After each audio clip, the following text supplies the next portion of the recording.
Hello, my name is Timothy Nerozzi, and I'm the Foreign Affairs Correspondent for the Washington Examiner. I'm here with Mr. Péter Szijjártó, the Minister for Foreign Affairs and Trade for Hungary.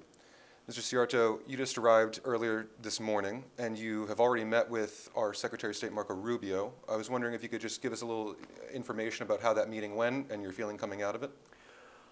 Absolutely. Thank you so much for the invitation. So the thing is that we are so happy that now we are having friends in Washington. This is a totally new feeling for us. The last 4 years during the Biden administration, we were treated in a very hostile manner. So high-level negotiations were totally out of question. Now, as President Trump is back to the White House, the whole relationship got intensified. And in this framework, I was very happy to be received by Secretary Rubio, with whom we spoke about two main issues, about Ukraine and about bilateral. You know that we have been living in the shadow and the neighborhood of the war in Ukraine for 3 years now as being a neighboring country. And we want this war to come to its end. And for the last 3 years, we have been under tremendous attack in Europe, and we used to be under attack from Washington as well. Why we argue in favor of peace? Why we argue in favor of keeping the channels of communication with Russia open? Why we are not ready to say 5 times a day, Russia must lose, Ukraine must win? Why we are not ready to deliver weapons to Ukraine? Why we speak about peace instead of speaking about the continuation of the war? And now we are so happy that there's an administration here in place in Washington which has a totally same position as we do have when it comes to the war. So the most important takeaway for me from today's meeting was that I understood and I got absolutely guaranteed that the US President, the Secretary of State, and the entire administration has a very clear position that this war must come to its end. And for us Hungarians, this is the best possible news we could get. Would you say the Hungarian government is in lockstep with the Trump administration on how to resolve the conflict? We absolutely support the peace negotiations. We have a very clear understanding that the only way to solve this series of tragic events, namely the war, comes through Russia-US talks. So there's no other way. If the US and Russia can agree, then there will be peace. If the two cannot agree, then I don't want to experience that scenario. How does the Hungarian government feel about Trump's rhetoric surrounding President Volodymyr Zelensky? Do they feel it's been too harsh, or are they generally sympathetic to the president's rhetoric regarding the... Absolutely sympathetic. So, I mean, President Trump is an honest person. He does not really give too much on diplomacy. That's very sympathetic. He spoke from his heart in a very open and honest manner, and this is what we Hungarians do feel as well. So we can say 100 times a day who is the aggressor, who launched the war, but then what? I mean, it has been done for 3 years. People are dying. So let's put an end to this conflict. And the only way to put an end to this conflict comes through negotiations. You know, we have kept the channels of communication with Russia open for 3 years. And we have been under tremendous attack for that in Europe. And now we are happy to see that this is the way forward. Negotiations between Russia and the United States. And you know, I don't think that's a strategy to say that Ukraine must continue. It's not a strategy to say that whoever speaks about peace is pro-Russian. This is nothing. This is not a strategy. That goes to a very, very bad direction. What would you say to Ukrainian concerns that a ceasefire would only temporarily stall the slow claims against their territory being made by the Russian people? Zelensky has talked about wanting a security guarantee of some kind, and most specifically NATO membership. Turkey has shown a little bit more wiggle room on this issue. Where does Hungary currently stand on security guarantees in Ukraine and possible NATO membership? Well, that's not a possible membership, that's an impossible membership. So it's totally impossible that Ukraine gets member of NATO. I mean, if we let Ukraine in to NATO, we basically import the war into NATO, which means Third World War. And we don't want to risk that. So, I mean, that's a no-go for us when it comes to the idea of membership of of Ukraine to NATO. And we are, as a member country, nobody can be a member of NATO if we don't want that, because there's a necessity of unanimous decision-making process. So it's excluded. And when it comes to the prolongation of the war, and then when it comes to the ceasefire, the battlefield reality is obvious. Russia is moving forward. Ukraine is being pushed back. So it's not that the front line would move towards the east. The front line is moving towards the west. So the sooner it ends with a ceasefire, for example, the less territories Ukraine will lose on the front line. So what security guarantees would you like to see implemented to protect Ukrainian sovereignty? Again, I think that the best and only security guarantee can come through a US-Russia deal, nothing else. I mean, if Russia and US agrees, and I hope that that's going to be I hope it's going to take place, and I hope it's going to be a comprehensive, broad agreement, broader than just ending this war, then this is the best guarantee for Ukraine as well. We have been living in Central Europe. We have been living in a place which was a loser of the time when the world was divided into blocks. So we know how it feels when US and Russia are not having good relations. Then we are usually losers of that situation, and we don't want to be losers anymore. So in all cases, when Russia and the US are able to build up a good relationship, it's good news for us. Then we take the benefits. So that's why I think that Ukraine, being similarly a Central European country, they can take the most advantage or profit out of a US-Russia deal. Just a final clarification on the Ukraine topic. Is it fair to say that the Hungarian government then is sort of deferring the final details of this negotiation and ceasefire to the United States, and basically saying for the White House to handle the specifics of how peace will be established? Well, I think we have to give all our support to President Trump and to the American administration to negotiate through that agreement. I want to go back to something that you said just a few sentences ago about being a Central European nation and sort of the character that that geographic region has. Could you just explain maybe how you conceptualize Hungary fitting into the world of geopolitics, sitting in between these various spheres of influence? Yes, we are a mid-size, or if you look at it from American dimension, small, landlocked country in Central Europe, in the heart of Europe. A country which does not want the world to be divided into blocks again. We want the age of connectivity to come. We were able to carry out a strategy which is called economic neutrality, which means that German, American, Chinese, Japanese, Korean companies do invest in Hungary as well, big time. We are a meeting point for Eastern and Western investors. So German and American companies can cooperate with Chinese and Korean companies in Hungary without any kind of problem. If you have a look at our economic structure, you will see that we are a flagship of the automotive industry in Europe. We are the only country in Europe besides Germany where all three German premium car makers are having huge factories. They have located the heart of their electromobility strategies to our country, and they are mostly using Chinese suppliers. So what you see in Hungary is a big German factory, and next to that a big Chinese one, which shows that connectivity matters. We are buying gas from Shell and from Gazprom in the meantime.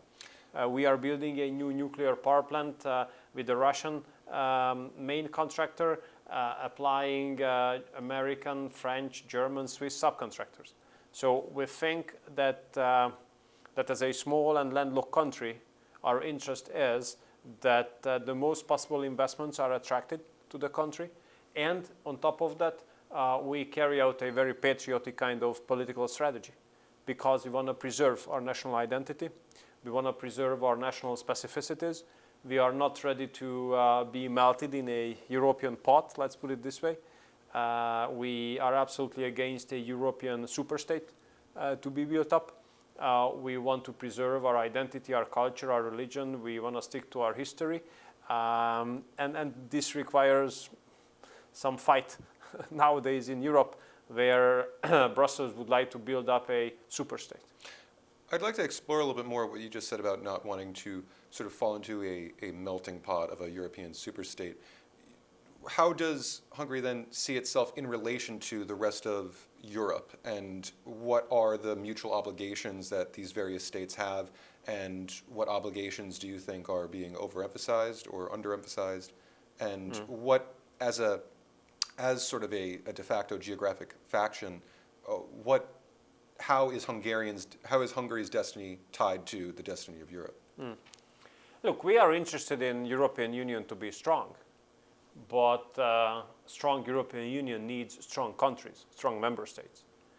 My biggest problem with the current structure of European Union is that it's too bureaucratic. Bureaucrats elected by no one would like to dictate the pace and the direction in Brussels. They absolutely cannot digest conservative and patriotic policies. They want the capacities to be taken from the member states level to Brussels, which is totally harmful. If you look back to recent crises of the world, it's obvious to see that those crises were managed much better, which were managed on member state or intergovernmental level. Those crises which were managed by Brussels were managed very poorly. Look at COVID, for example. Look at how Europe has lost its competitiveness recently. So I do believe that member states must be strong. Member states must have the most possible capacities and must cooperate in a tight manner on those issues where they want to cooperate and not where they are obliged. Going back to your mention of the interconnectedness that Hungary wants to foster, do you see cooperation with Russia and specifically China as an impediment to relations with the United States, as Donald Trump very vociferously has talked about a skepticism and a desire to move away from Chinese influence, both in manufacturing that's shipped here and also job markets and various other factors that keeps America tied economically to China? Well, we do it in a balanced way. So Germany is the number one investor, while China and US are there in the second and the third place. We try to encourage more American investments to come. So we are not dogmatic on the origin of the investors. So whoever brings a good investment to Hungary, creates new jobs, respects the law and regulations, adds to the national economic achievement, adds to the technological level, and does not want to put influence on political issues, they are welcome. So you're taking a position something like economic neutrality. Yeah. Interesting. That's right. But in the meantime, we do hope that President Trump, as a deal maker, can make a deal with China as well. Because, I mean, US and China are our two most important non-EU trading partners. They are the two most important non-EU investors. So for a small or mid-sized landlocked country in the heart of Europe, it would be bad news if China and US entered into a economic fight with each other. So we do hope that President Trump will be able to make a deal there as well, as he almost made it during his first term. Or if I want to paraphrase the question in a different way, I think we should formulate it like, who would be able to make a deal with China on behalf of US if not President Trump?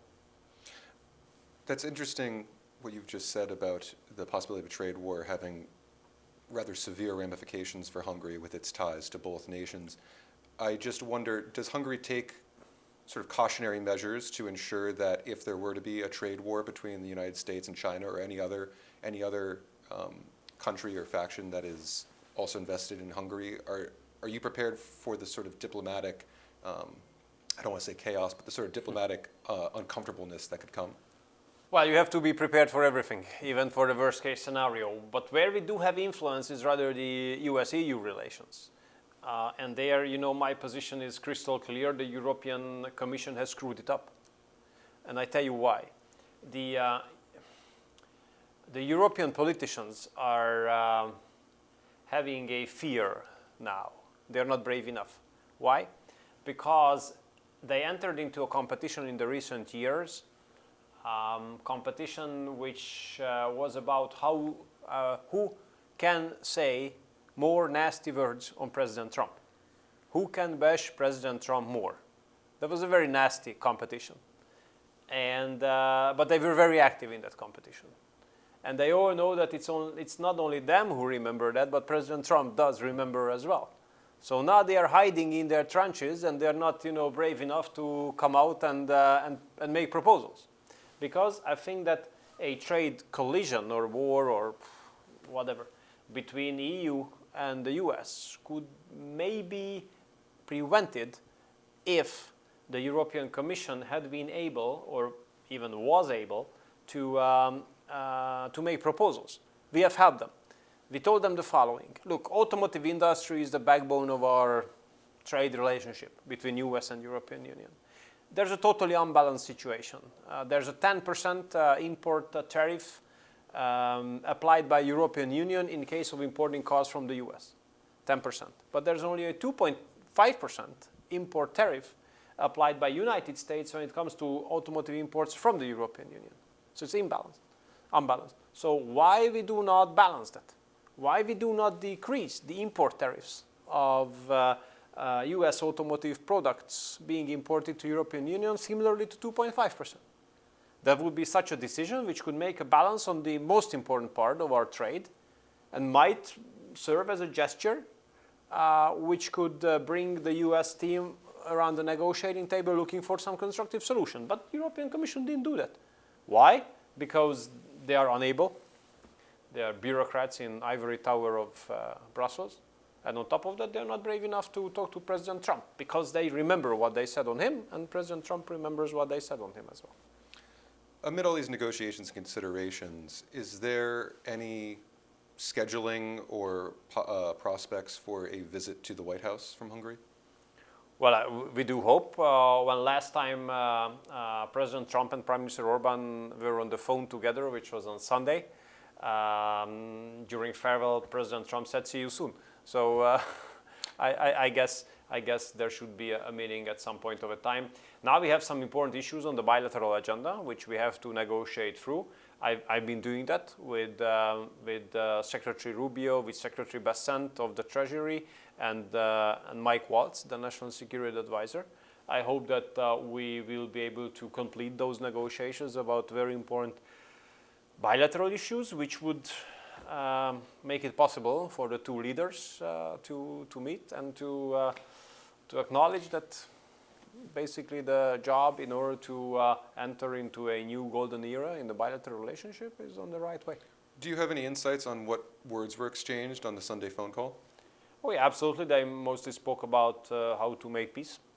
This is similarly on the top of the agenda on both leaders, I understand. You've talked multiple times about a sort of frustration with Brussels bureaucrats and European bureaucrats that you feel are not reflecting national or cultural characteristics of the individual countries that they are representing on a, as you said, a super state level. Do you think that there's any room in the future, or do you think there's any consideration for a more Christian-oriented international cooperation alliance, things like that? I know that Hungary has been very active in providing aid for persecuted Christians, and I know that that is an issue that you have weighed in on in the past and sort of had some hand in. And so I just wonder, as this establishment in Europe, as you said, that was very much bad-mouthing Donald Trump before he was coming into office, as they don't know what to do you think that there is room for a more culturally conservative or more culturally nationalistic alliance to be formed? Look, the pendulum has gone very far to the liberal direction, especially in Europe, where the liberal mainstream basically overruled everything. And the liberal mainstream cannot digest conservative success. Let's put it this way. But we are very committed to push this pendulum back and build an alliance, maybe a global one, of patriotic forces. We have started to do that on European level. right after the last European Parliament elections, which were held last summer, we were able to form a new group in the European Parliament called Patriots for Europe, out of scratch, out of nothing. And we are now the third largest group in the European Parliament already, once again, out of scratch. So that shows very clearly that there's a demand for the alliance, international alliance of the patriotic forces. And now the situation is easier since the leader of the free world is a true patriot. So basically we can say that we became the mainstream. We were pushed to the sidelines, we were pushed to the margins, considered to be extremist, you know. And now we are the mainstream. We are back on the highway of history. So, you know, we were crossing fingers very determinedly for the success of President Trump, and we see that helpful from the perspective of the outlook of the patriotic movements of the world. On a Christian level, though? Well, actually, on many occasions, patriots, and I mean, especially in the Western political life, patriotism, conservatism, Christian democracy, they usually come together. We have been carrying out a Christian political strategy, you know, putting emphasis on family, labor, on security, and Christian values, and we have been supporting the Christian communities all around the world. And as we see President Trump carrying out his policies, we feel very comfortable on that end as well. For my last question, obviously you are very optimistic about the Trump White House and the future of bilateral relations between the United States and Hungary. But diplomatic work is a very stressful and long, difficult process. I just wonder, what is your biggest concern or your most long-term consideration about what keeps you up at night in terms of maintaining Hungary's place in the world and ensuring that things go the way that your country needs them to go?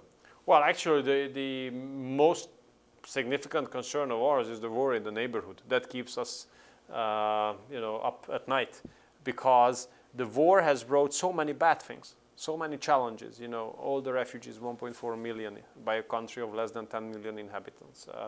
All the economic challenges, the price increase, the energy prices, sanctions. So the war has brought so many bad things, but we all know that if the war is gone, bad things are being taken away as well. And then peace opens up totally new horizons. And this is what we need. This is what we need, because we even survived COVID in a way that there were more people having job after COVID than before. Because we didn't go with the European solution, we found our own solution. We have been successfully fighting against the migratory crisis. We have relatively luckily come out of the financial crisis. But now the war is the crisis which must leave in order to take away the bad things as well. So it's very determining from the future, from the perspective of the future of our country, whether peace can return to Central Europe soon or not. Mr. Szijjártó, thank you very much for your time. Appreciate it. Thank you. You can read more from me and more about foreign policy at washingtonexaminer.com.